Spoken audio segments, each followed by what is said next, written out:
Let's take a look to the today headline. Impact of COVID-19 on global food security by focusing on food supply chains that can be divided into 5 stages, including agriculture production, post-harvest handling, processing, distribution, and consumption. Consumer behavior generally do not think much about how the food on their tables is produced. Concerns about food safety in the midst of the global pandemic have drawn attention to the infrastructure and workforce responsibilities.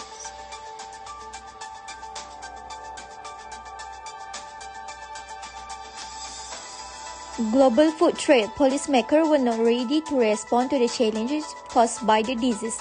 Lacking vaccine and knowledge of curves, government record to public non-medical. Good morning. Hi, we are back in Nightline on TV3.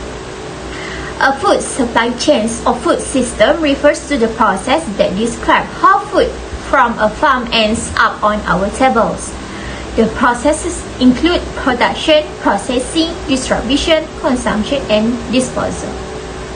The purchase, consumption, and disposal of items, service, time, and ideas by decision-making units is referred to as consumer behavior.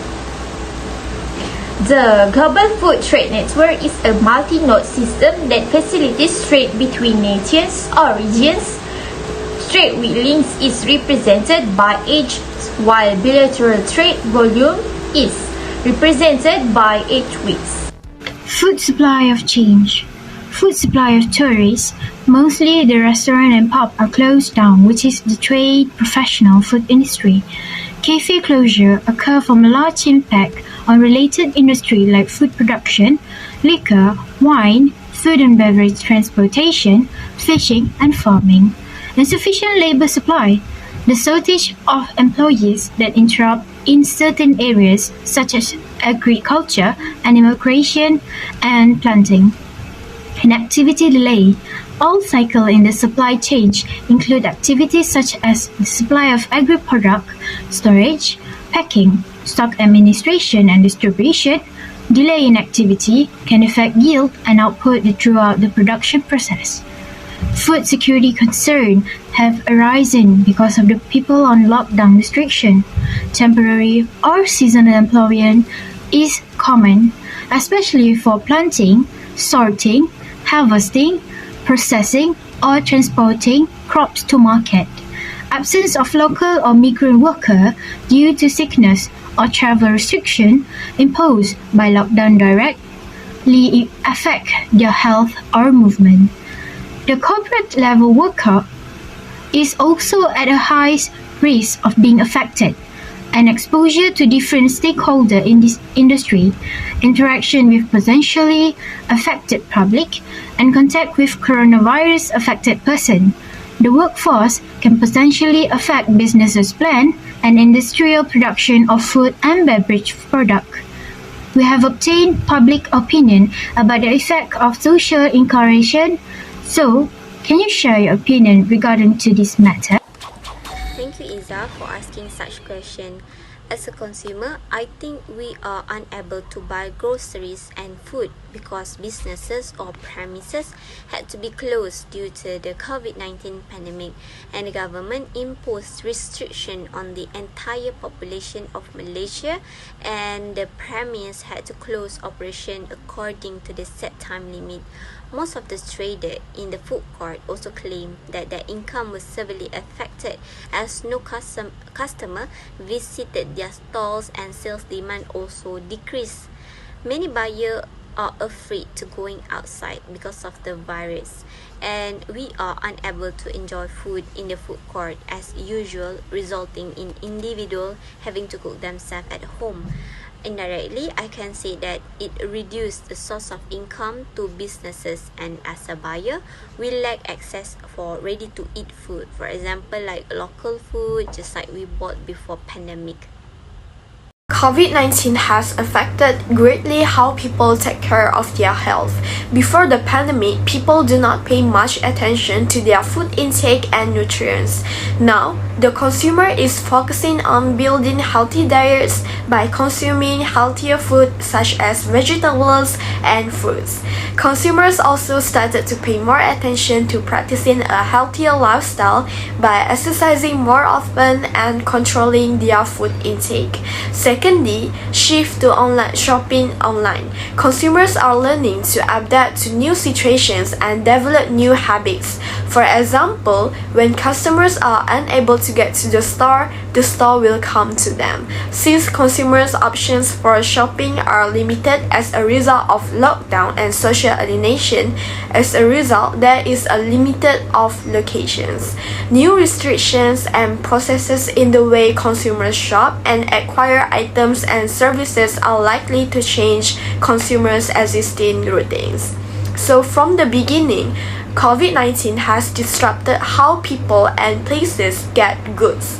The next disruptions, however, are just beginning to unfold as business, consumers, shippers, and others adapt to new demands throughout our global supply chains and infrastructure network. Thanks to Sophia for the question. The answer that's suitable to the question is trade and logistics. Trade logistics refers to the management process that includes the entire flow of goods and information between suppliers and companies and between customers and companies. Trade logistics also includes the internal flow of goods. The transport and logistics sector is particularly vulnerable to economic shocks, with around 80% of global trade volume being transported by commercial shipping. Companies are doing their best to meet the demand and rebalance their portfolio. Trade restrictions imposed by several countries to curb the outbreak of COVID-19 has substantially affected global logistics and transportation, which has affected food security management.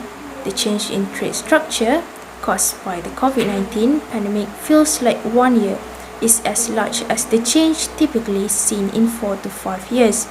Restrictions have had a direct impact on the food supply chain, with the tightening of transportation and port capacities, whilst also leading to an increase in shipping and freight costs. This has resulted in the shortage of supply, which is likely leading to shock production and affected availability of food. Trade and logistic challenges will likely have significant impact on the revenue of food business. As a result of MCO, many sectors that previously generated large profits suffered losses. In fact, some companies choose to roll over because they can no longer afford operating costs. With respect to the effect of COVID-19 on global food trade, global food prices are now rising at a rapid rate over the past decade and are worsened by the problems of countries around the world still struggling to deal with the spread of the COVID-19 pandemic. This situation has caused the current rate of food price inflation to exceed 20%. Other than that, there are countries that have passed trade restrictions by blocking food costs to be exported to protect domestic consumption following the closure of national borders due to fear of the spread COVID-19 viruses.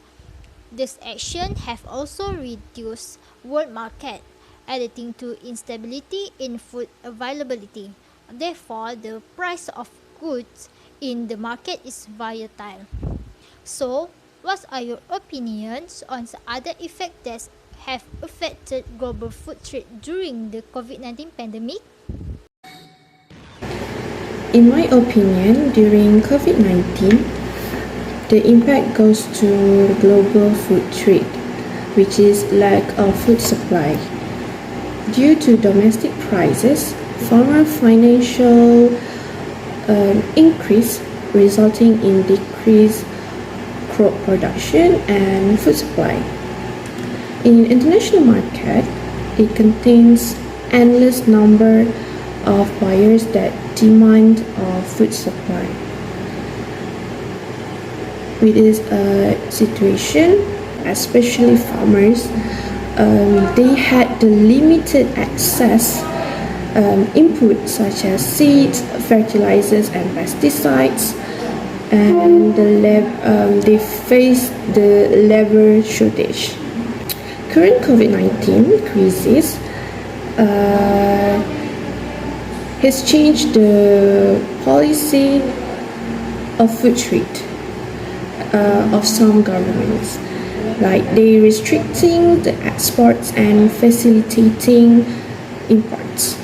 So the reason governments set export limitations is to ensure that the quantity of products available on the domestic market that will remain stable. We can assume that COVID-19 has such an impact on global food security. We must research effective solutions to prevent this crisis from affecting the entire world in the future and as a preparatory measures for future world crises. Thank you for watching.